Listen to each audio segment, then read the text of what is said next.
बिस्मिल्लाहिर्रहमानिर्रहीम, अस्सलाम वालेकुम। प्रोग्राम न्यूज़ टॉक यशमीन जमाल के साथ मैं हूं आपकी मेज़बान महा इकबाल। मखसूस नशिस्तों से मुतल्लिक सुप्रीम कोर्ट ने अपना तफसीली फैसला जारी कर दिया है। सुप्रीम कोर्ट का फैसला जस्टिस मंसूर अली शाह ने तहरीर किया और हमने देखा कि तफसीली फैसले में सुप्रीम कोर्ट की तरफ से कहा गया है कि जब इलेक्शन कमीशन की जानिब से कोई ऐसी संगीन गलती की जाए जिससे इंतखाबी अमल मुतासिर हो, तो ऐसे में इस गली को सुधारने और इंसाफ की फराहमी के लिए अदालती मुदाखलत जरूरी हो जाती है। अपने तफसीली फैसले में सुप्रीम कोर्ट ने पेशावर हाई कोर्ट के फैसले को कल अदम करार देने के साथ साथ इलेक्शन कमीशन के जो यकम मार्च का फैसला है उसे भी आइन से मुतसादिम और गैर कानूनी करार दे दिया है। अक्सरियती फैसले में अदालत का इलेक्शन कमीशन के हवाले से लिखना है कि इलेक्शन कमीशन मुल्क में जमहूरी अमल का जामिन होता है और हुकूमत का चौथा सतून है। इलेक्शन कमीशन फरवरी 2024 में अपना यह किरदार अदा करने में बुरी तरह नाकाम रहा। मखसूस नशिस्तों के केस में इलेक्शन कमीशन बुनियादी फरीक मुखालिफ के तौर पर केस लड़ता रहा। इलेक्शन कमीशन का बुनियादी काम साफ शफाफ इलेक्शंस कराना है। मखसूस नशिस्तों के फैसले से इख्तिलाफ करने वाले दो जजेस के 5 अगस्त को जारी होने वाले इख्तिलाफी नोट का हवाला देते हुए तफसीली फैसले में लिखा गया है कि साथ ही जजेस दूसरे की राय पर कमेंट्स दे सकते हैं। राय देने के लिए वजूहात भी देंगे, लेकिन किसी जजेस की राय में क्या गलत है, लेकिन जिस तरीके से दो जजेस ने इख्तिलाफ किया वो गैर शाइस्ता है। और उन्होंने कहा कि जिस तरीके से जस्टिस अमीनुद्दीन और जस्टिस नईम अफगान ने अपना इख्तिलाफी नोट लिखा वो उन्हें जेब नहीं देता। ज्यादा परेशान कुन बात यह है कि जजेस अपनी राय देते हुए हदूद से तजावुज कर गए। दो जजेस ने इलेक्शन कमीशन को कहा कि 13 रुकने फुल कोर्ट के अक्सरियती फैसले की तामील ना करें। ऐसी राय मुल्क की आला तरीन अदलिया की सालमियत को नुकसान पहुंचाने के मुतरादिफ है और दो जजेस का यह अमल अदालती कार्रवाई और फराहमी इंसाफ में रुकावट डालने की कोशिश है। तफसीली फैसले में अदालत की तरफ से ये भी कहा गया है कि जो अवाम की ख्वाहिश है जमहूरियत के लिए शफाफ इलेक्शन ज़रूरी है। तहरीक इंसाफ कौमी असम्बली में मखसूस नशिस्तों की हकदार है। इलेक्शन कमीशन मखसूस नशिस्तों पर तहरीक इंसाफ के उम्मीदवारों को नोटिफाई करे। अवाम का वोट जमहूरी गवर्नेंस का अहम जुज़्व है और जमहूरियत का इख्तियार अवाम के पास है। तो ये आज की अहम डेवलपमेंट्स हुई। अपने पैनल को इंट्रोड्यूस कराऊँ तो पाकिस्तान तहरीक इंसाफ से मुझे ज्वाइन किया है रिजवान खान साहब होंगे और परवेज अंदेला साहब होंगे मुस्लिम लीग नून से हमारे साथ। परवेज साहब, आज जो सारी सूरत हाल है वो आपके सामने है। मखसूस नशिस्तों का जो फैसला आया है सुप्रीम कोर्ट की तरफ से बड़ा डिटेल्ड फैसला है और लग तो यही रहा कि हुकूमत इस वक्त फंस गई है। क्या लगता है हुकूमत अब इस फैसले के आने के बाद क्या प्लानिंग कर रही है, किस तरीके से लेकर चलेगी आने वाले दिनों को? बहुत शुक्रिया। देखें जी, ये तफसील ये जो फैसला है ना, इसको देखकर जो मुझे लगता है, जो मैंने इसको पढ़ा है, नॉर्मल जब इतना बड़ा कोई फैसला आता है तो कानून की किताबें सामने रखकर फैसले किए जाते हैं, लेकिन मुझे लगता है कि ये जो फैसला है ना, ये किसी हैंडसम की तस्वीर सामने रख के फैसला लिखा गया।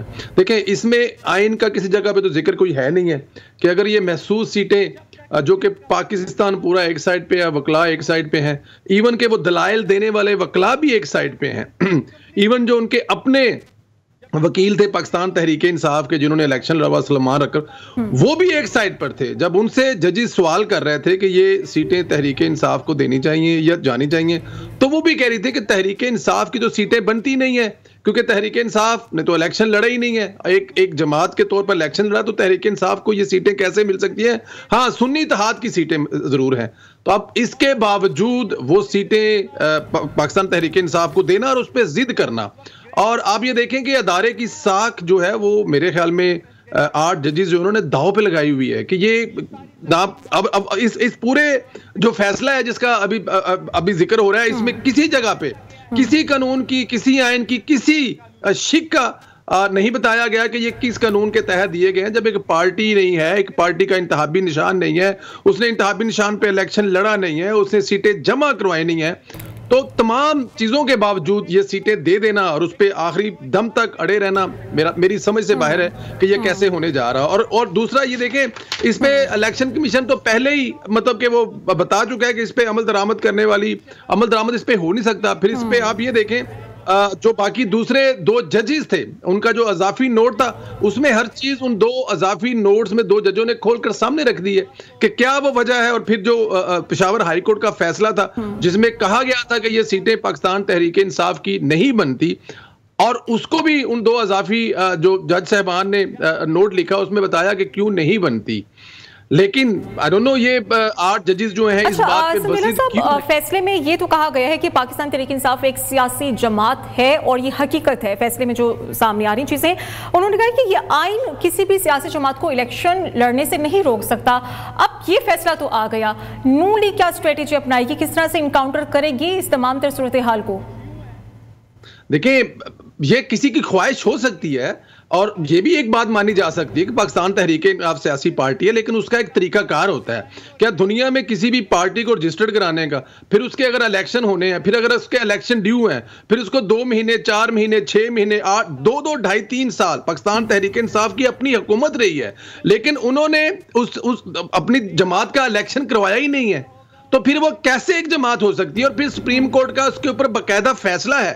उस फैसले के बावजूद अगर ये जिद है, ये मान लिया जाता है, ये मान लेते हैं, हम एक लम्हे के लिए मान लेते हैं कि पाकिस्तान तहरीक इंसाफ एक जमात है, उसका एक फॉलोअर्स है, उसके वोटर हैं, उसकी एक लीडरशिप है, लेकिन जाहिर है कोई कानून भी होता है, कोई कायदा भी होता है। अब ये तो नहीं होता कि अगर आप कंटेनर पर खड़े होकर कह दें कि मैं इक़्तिदार में आऊंगा तो फलां का एसी बंद कर दूंगा, फलां को थाने से निकाल कर आप ले जाएं, फलां की मूंछें उखाड़ दूंगा, फलां को मैं देख लूंगा। देखिए, उस हद तक तो ये चीजें ठीक होती हैं, लेकिन अगर आप प्रैक्टिकली ये चीजें कर रहे हैं तो थोड़ा सा मुश्किल हो जाता है। पाकिस्तान मुस्लिम लीग नून डेफिनेट, एक तो इसमें ऑलरेडी आपको पता कि कानून साजी हो रही है, कानून साजी हो चुकी है, आने वाले दिनों में भी इसमें कानून साजी होने वाली है और वो कानून साजी होगी। मेरा नहीं ख्याल ठीक है रिजवान साहब, वैसे तो मुबारक हो आपको, क्योंकि आज आपका बड़ा दिन है, सुप्रीम कोर्ट की तरफ से बड़ा डिसीजन सामने आया आपके हक में। तो परवेज संदेला साहब तो ये कह रहे हैं कि पीटीआई को तो वो जीत मिली है जिसके लिए उसने वो फरीक थी ही नहीं, और वो तो कह रहे हैं कि हैंडसम पिक्चर सामने रखकर ही फैसला किया गया है। बिस्मिल्लाहिर्रहमानिर्रहीम, इय्याका नअबुदु व इय्याका नस्तईन। बहुत शुक्रिया महासाहिबा, आपको मुबारक हो, पूरी पाकिस्तान कौम को मुबारक हो, आज़ाद अदलिया को मुबारक हो, और मैं परवेज संदेला साहब को मुबारकबाद देता हूँ। मैं चाहता हूँ दिल से कि मुबारकबाद दे दें। जी जी, तो मैं इनको ही मुबारकबाद देता हूँ, और मैं चाहता हूँ कि पाकिस्तान में जमहूरियत हो, आज़ाद अदलिया हो, वो नवाज शरीफ के हक में फैसले दे, वो जरदारी के हक में फैसले दे, वो इमरान खान के हक में फैसले दे, लेकिन फैसले वो दे जो पाकिस्तान और उसकी आवाम के हक में हो। मंसूर शेख साहब जैसे जज और उनके साथ जितने भी जज हैं सब अदलिया हैं, सलाम है उनको, खराज तहसीन पेश करते हैं। लेकिन हम चाहते हैं कि जो अदलिया जैसे जज सुप्रीम कोर्ट में बैठे हैं, ऐसे ही जज साहिबान जुडिशल मजिस्ट्रेट में बैठे हों, सेशन जज में बैठे हों, पूरी पाकिस्तान कौम को इंसाफ मिलना चाहिए। वहां साहिबा बात की इन्होंने कि जी ये फैसले मुसल्लत किए जा रहे हैं, फैसले मुसल्लत नहीं किए जा रहे हैं, ये पाकिस्तानी कौम के दिलों की आवाज है। इमरान खान साहब पाकिस्तानी कौम के दिलों की आवाज बन चुके हैं, पूरी दुनिया के मुसलमान उनको अपना लीडर मान चुके हैं। अब उनके खिलाफ हो क्या रहा है? अब इमरान खान साहब के खिलाफ साजिशें करने वाले आहिस्ता आहिस्ता आहिस्ता आहिस्ता खुद उनको एक्सेप्ट कर लेंगे इंशाअल्लाह ताला, और बहुत जल्द एक हकीकी जमहूरियत पाकिस्तान में होगी। ठीक है।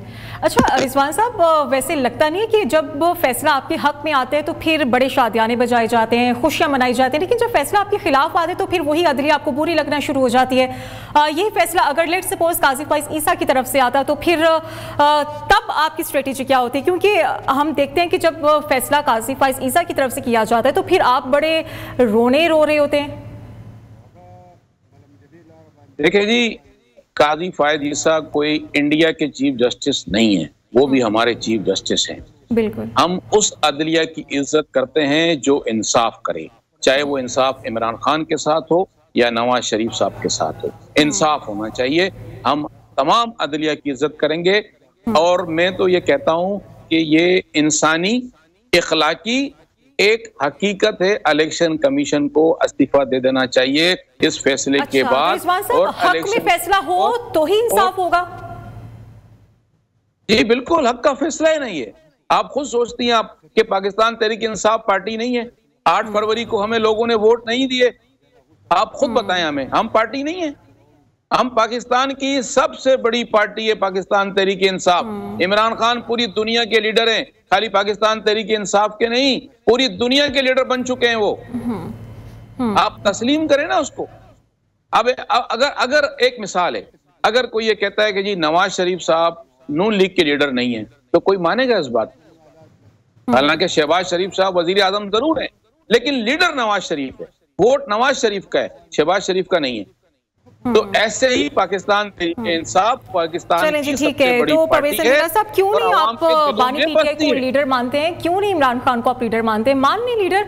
और दूसरी बात यह कि जो स्पीकर अयाज सादी की तरफ से हम देख रहे हैं कि उनकी तरफ से एक खत लिखा गया है, वो कह रहे हैं इलेक्शन कमीशन को कि हमारी जो ये मखसूस नशिस्त है ये हमें दे दी जाए। क्यों प्रेशराइज किया जा रहा है? और आपको लगता है कि अब नून लीग ये अदालती फैसला मानेगी?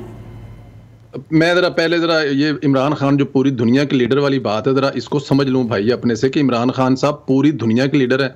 भाईजान पाकिस्तान के लीडर भी नहीं है इमरान खान साहब, एक ग्रुप के लीडर हैं जिसको उर्फे आम में आजकल कल्ट कहा जाता है, उसके वो लीडर जरूर हैं, वो उनके पीछे जरूर हैं, वो फॉलोअर जरूर हैं, लेकिन पूरी दुनिया को अगर शामिल करना है तो फिर इसराइल वाली बता दें।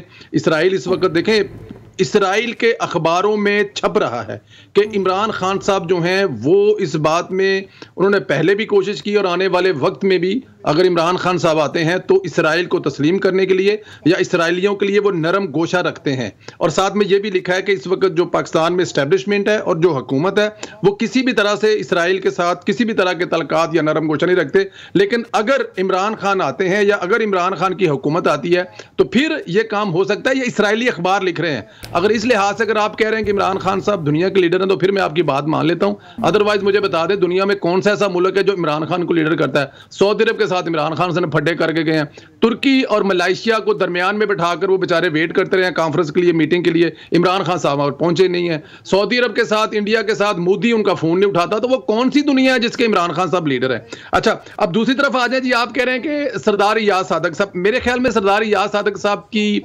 बेहतरीन ये उनकी ये एक देखें, उनके फ्राइज में जो आता है वो स्पीकर है, उन्होंने खत लिखा है और यही बनता है। कैसे हो सकता है? मैम आप मुझे समझा दें जरा कि वो पाकिस्तान तहरीक इंसाफ के आजाद अरकान जिन्होंने बगैर किसी टिकट के इलेक्शन लड़ा और आजाद की, किसी ने कद्दू के निशान पे लड़ा, किसी ने मतलब बहुत सारे निशानात थे, उसके बाद 3 दिन के अंदर अंदर उन्होंने सुन्नी इत्तेहाद में शमूलियत इख्तियार कर ली। पाकिस्तान के आइन में कौन सी ऐसी शिक है कि अगर आपने इलेक्शन जीतने के फौरन बाद एक जमात में अगर आपने शमूलियत कर रही है तो उसके बाद 6 महीने के बाद सुप्रीम कोर्ट आपको हुक्म कर दे भाई ना उसका सर हो ना उसका पैर हो, भी अब इसको छोड़ दें, 15 दिन के अंदर अंदर अपने सिग्नेचर से आप किसी दूसरी जमात में दाखिल हो जाएं, बल्कि दूसरी भी नहीं, कहा जा रहा है कि पाकिस्तान तहरीक इंसाफ में शामिल हो जाएं। तो क्या सरदार इयाज सादक साहब का खत गलत है? और यही सरदार इयाज सादक साहब है जिनकी मरवत साहब जो है पिछले दिनों उनको खराज तहसीन पेश कर रहे थे जब उन्होंने असेंबली के लिए आवाज उठाई, पाकिस्तान तहरीक इंसाफ के लोगों को जेलों से छुड़वाया, तो वो सरदार इयाज सादक साहब बड़े अच्छे थे। तो मेरे ख्याल में सरदार इयाज सादक साहब ने बिल्कुल ठीक किया है। ये सीटें जो हैं ये पाकिस्तान मुस्लिम लीग नून की बनती है, दूसरी इत्तेहादी जमातों की बनती हैं। ठीक है, ये फैसला तो आ गया हुआ ना, ये फैसला महफूज हो चुका हुआ है, तो आपको नहीं लगता अब अगर आपने ये फैसला नहीं मानना तो फिर एक इससे भी बड़ा बेंच बनाने की लिए जरूरत है? क्योंकि एक इतने बड़े बेंच की तरफ से इतना इत्तेफाकी राय किया जाना एक डिसीजन पर, तो फिर नून लीग को मान लेना चाहिए क्योंकि ये बहुत बड़ा बेंच है और काबिल एहतराम बेंच है। देखिए बिल्कुल काबिल एहतराम है, हमारे लिए सारे के सारे काबिलियत है, लेकिन देखें इस वक्त बड़े बड़े अफसोस के साथ कहना पड़ता है, पिछले दिनों ख्वाजा आसिफ साहब ने कहा था कि लॉ में कानून में एक तब्दीली कर लें, वहाँ पर भी एक शिक लगा दें जहाँ पे जो सुप्रीम कोर्ट के जज हैं वो एक सियासी पार्टी रजिस्टर्ड करा लें और वो खुल कर आएँ और फिर सियासत करें। अब देखें ये तो बिल्कुल एक सियासत करने वाली बात हो गई है ना। 2016-17 में भी इस सियासत का आगाज हुआ था जब साकिर निसार साहब ने बाकायदा तौर पर नवाज शरीफ मुस्लिम लीग नून हुकूमत के खिलाफ एक पार्टी बना ली थी और उस पार्टी के सर पर देखें पाकिस्तान जब भी तरक्की करने लगता है, 2016-17 में क्या हो रहा था, बाद में ये भी सारी बातें वाज़ेह भी हुई हैं। जनरल जो बाजवा साहब थे उनकी चीजें भी लीक हुई, उन्होंने कहा जी कि हमें इमरान खान से मोहब्बत हो गई, तो उसको लाने के लिए हमने सब कुछ किया। उस वक्त भी पाकिस्तान कहां से कहा जा रहा था, डॉलर का रेट क्या था, बिजली 5 रुपए 95 पैसे यूनिट थी, डीजल पेट्रोल आपका 60-65 रुपए था, दुनिया की 18वीं बड़ी आप मैशत बनने जा रहे थे 2-4-10 साल के बाद। क्या हुआ? इन्हीं जजों ने, इन्हीं पार्टी जो उन्होंने अंदर एक बनाई थी उसकी वजह से सब कुछ हुआ। और आज फिर सियासी तौर पर देखा जाए तो लग ऐसे रहा है कि जजों ने एक बाकायदा तौर पर 8 रुकनी सियासी पार्टी अनाउंस कर दी है और उसका मकसद रियासत को, पाकिस्तान को, हुकूमत को किसी भी तरह से सिस्टम नहीं चलने देना। साहब ठीक है, नून लीग ने, इस हुकूमत ने भी इलेक्शन कमीशन को फंसा के रख दिया हुआ है। रिजवान साहब, फैसला तो आ गया आपके हक में, लेकिन जो नून लीग है, हुकूमत की तरफ से कहा जा रहा है कि हम ये फैसला, इस पर मीनो हम अमल नहीं करेंगे। अब आपकी क्या स्ट्रेटेजी होगी? क्योंकि ना तो आपको जलसे करने दिए जा रहे हैं, 6 बजे लाइटें ऑफ कर दी जाती हैं, कंटेनर पर पुलिस चढ़ा दी जाती है, फिर अब आप क्या करेंगे? कैसे अपनी पावर को मनवाएंगे? देखिए मां साहिबा, मैं संदेला साहब काबिल इज्जत है हमारे लिए, नवाज शरीफ साहब भी हमारे लिए काबिल इज्जत है। पीटीआई जो कुछ देख रही है, हमसे पहले ये देख चुके हैं। इन्हें माजी से सबक सीखना चाहिए कि इनके साथ क्या क्या जुल्म होते रहे। इमरान खान ने नहीं किए, इन्होंने जुल्म किए वो सबके साथ करते रहे। हमें जलसे ना करने दें, हम पे FIR काट दें, मुकदमात दर्ज कर दें, इमरान खान को आप फांसी लगा दें, पीटीआई के लोगों को आप गोलियां मार दें। इससे क्या होगा? इससे नफरत पैदा होगी, इससे पाकिस्तान तरक्की नहीं करेगा। जमहूरियत का मकसद यही होता है कि जिसे आवाम वोट दे, चाहे वो नवाज शरीफ साहब हो, चाहे वो जरदारी साहब हो, चाहे वो इमरान खान साहब हो, आप उसको हुकूमत दे दें ताकि आवाम उसको तस्लीम कर ले। अब हुआ क्या है? इलेक्शन कमीशन को इस्तेमाल किया गया, अदालतों को इस्तेमाल किया गया, झूठे मुकदमात बनाए गए। मेरा ताल्लुक सिंध से है, मैं नायब सदर सिंध हूँ पाकिस्तान तहरीक इंसाफ का। सिंध के सदर हलीम आदिल शेख पर 40 झूठे मुकदमात बने। वो किसने बनाए? क्या वो नवाज शरीफ ने बनाए? नहीं। सिंध में गवर्नमेंट किसकी है? पाकिस्तान पीपल्स पार्टी। बात यह है कि जो इदारे इस मुल्क पर हुकूमत कर रहे हैं, इस मुल्क को चला रहे हैं, वो जमहूरियत का जो राग लगाया हुआ है, इसे खत्म कर रहे हैं। हम सबको बैठना पड़ेगा, हम दुश्मन नहीं हैं। ये पाकिस्तान सबका है, नवाज शरीफ साहब का भी है, ये जरदारी साहब का भी है, ये इमरान खान का भी है। हम आपकी ये बात भी मान लेते हैं कि बानी PTI Imran Khan international leader हैं। इजराइल का जो अखबार है उसमें जो बात छपी है कि इमरान खान के साथ उनके ताल्लुकात बहुत अच्छे रहे हैं, तो फिर इस बात को भी आप मानते हैं कि वो इजरायली एजेंट है जो कि मौलाना फजलुर रहमान अभी तक कहते आए हैं? मैं बात करूंगा तो बड़ी तल्ख हो जाएगी। जिस मुल्क में फातिमा जिन्ना को गद्दार करार दिया जा सकता हो, जिस मुल्क में लियाकत अली खान को चौराहे पे मारा जा सकता हो, जिस मुल्क में भुट्टो को फांसी चढ़ा दी जा हो, जिस मुल्क में अकबर बुगटी को उसके घर में घुस के मारा जा सकता हो, तो क्या इमरान खान इसराइली एजेंट बनाने में देर लगती है?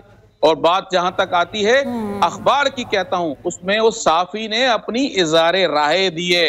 अब महासाहिबा कह रही है कि मेरा दिल चाह रहा है कि सर्दी के अंदर गर्मी पड़ जाए तो माहौल बड़ा अच्छा हो जाएगा, गर्मी में अनार आ जाए तो माहौल बड़ा अच्छा हो जाएगा। इसका मतलब ये नहीं है कि महासाहिबा ने बिल्कुल तस्दीक कर दी, अपनी एजार किया है, उस अखबार ने एजार किया है। क्या ऐसा जादू आपने कर दिया इजराइल के अखबार पर? ऐसा कौन सा जादू कर दिया कि वो खुद गवाहियां दे रहे हैं इमरान खान साहब? मेरी बात सुन लें, मेरी बात मां साहब, प्लीज प्लीज प्लीज जी, मैं आपसे सवाल करूं। जी करें। इसराइल को कोई भी मुसलमान कभी तक तस्लीम नहीं कर सकता। ये इल्जामात की जो बौछार है, ये हमेशा उसी पे होती है जो पाकिस्तान के वफादार होते हैं।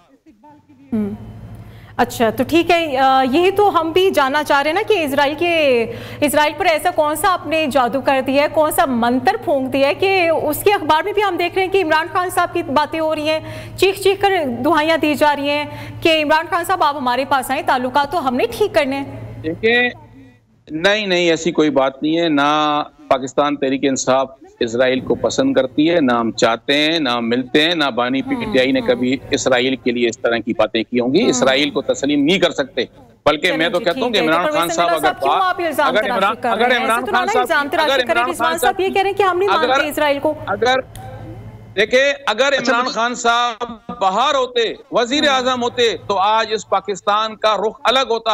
आज इसराइल को इतनी हिम्मतें नहीं होती, अमेरिका को नहीं होती। ये वजीर आजम साहब को बात करनी चाहिए फलस्तीनियों के हक में। कहाँ है वो रैलियां, कहाँ है वो मुजाहरे, क्या कर रहे हैं पाकिस्तान हुकूमत, क्या कह रही है बताएं मुझे। वहाँ लोग मारे जा रहे हैं। रिजवान साहब निकाले अब। जी आप रिजवान साहब, मैंने नहीं बोला, मैंने मेरी बारी आ गई। देखें, आपको मैंने आपको आपने बात की, आप बात करें।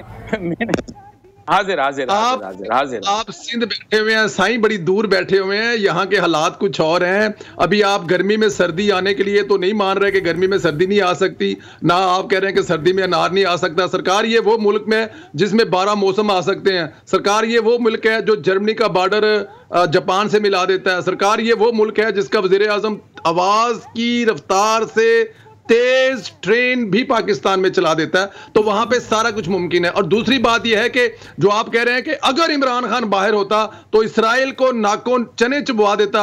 हजूर, आपसे इंडिया का पायलट 24 घंटे नहीं संभाला गया था, और 24 घंटे में आपने असेंबली के इजलास में पिछले 4 महीने में कोई शिरकत नहीं की थी। लेकिन जब पाकिस्तान की बहादुर अफवाज ने हमारे दुश्मन मुल्क इंडिया का जहाज गिराया तो इमरान खान साहब 24 घंटे के अंदर असेंबली में आ गए। और वहां पे क्या करूं मैं, इंडिया से जंग कर लूं? अगर मैंने उनका पकड़ा है तो मैं छोड़ रहा हूं, और फिर उसके बाद शिकायतें भी करते रहे। हालांकि मैंने बंदा छोड़ दिया था, हालांकि मैंने इलेक्शन जो है वो बनाने की कोशिश की, मोदी का बंदा छोड़कर। कहा गया था इमरान खान से ये बंदा ना छोड़े, इलेक्शन मोदी का खराब हो जाएगा। वो लोगों में क्या जवाब देगा? लेकिन मोदी का इलेक्शन बचाने के लिए इमरान खान साहब ने 24 घंटे में बंदा छोड़ा था। तो आप ये बात हमें ना बताएं कि इमरान खान साहब कितने बहादुर हैं, इसराइल के साथ कितने टिक जाते। जहां तक इसराइल का, ये मैं नहीं कह रहा, ये प्रोग्राम की मेजबान नहीं कह रही, ये पाकिस्तान का वज़ीर आज़म या वज़ीर ख़ारजा नहीं कह रहा, ये इसराइल के अखबार कह रहे हैं। सरकार, ये अमेरिका इंग्लैंड का अखबार नहीं, इसराइल का अपना अखबार कह रहा है। आप देखें, इसराइल का अपना अखबार कह रहा है इमरान खान हमारा असासा है। आपने 25-30 साल पहले इमरान खान को पाला था, हमने लॉन्च किया था, हमें हकीम सही से डॉक्टर सरार साहब बता के गए थे। इस कौम को रोना रोते रहे हैं कि ये बंदा एजेंट है, ये बंदा इमरान खान साहब को कोई पाल रहा है। इमरान खान साहब के गोल्ड स्मिथ जो फैमिली है वो अभी तक पीछे खड़ी है। इमरान खान के बच्चे अभी तक गोल्ड स्मिथ में फैमिली में पढ़ रहे हैं। उनकी जो पहले वाली बेटी है वो भी अपनी भाइयों के साथ पल रही है। तो इसलिए हमें आप ये ना बताएं इमरान खान कितने बहादुर हैं। और ये हम नहीं कह रहे, ये इसराइल का अखबार कह रहा है। मेरे ख्याल इससे ज्यादा तो इसमें कुछ हो नहीं सकता। अगर मैं कहूं तो मुझ पे इल्जाम लगाएं, मेरे मुल्क का कोई शख्स कहे तो ये कहें, जंग अखबार लिखे, जियो न्यूज खबर चलाए, नियो टीवी, एयर वाई, तो आप उन पे क्लेम कर सकते हैं। इसराइल का अखबार है कि हमारा असासा इमरान खान साहब है। चलें रिजवान साहब, इसराइल के अखबार पे ये चीजें छपी हुई हैं। एक ब्रेक ले लेते हैं, ब्रेक के बाद दोबारा से अपनी डिस्कशन को कंटिन्यू करेंगे। Stay with us.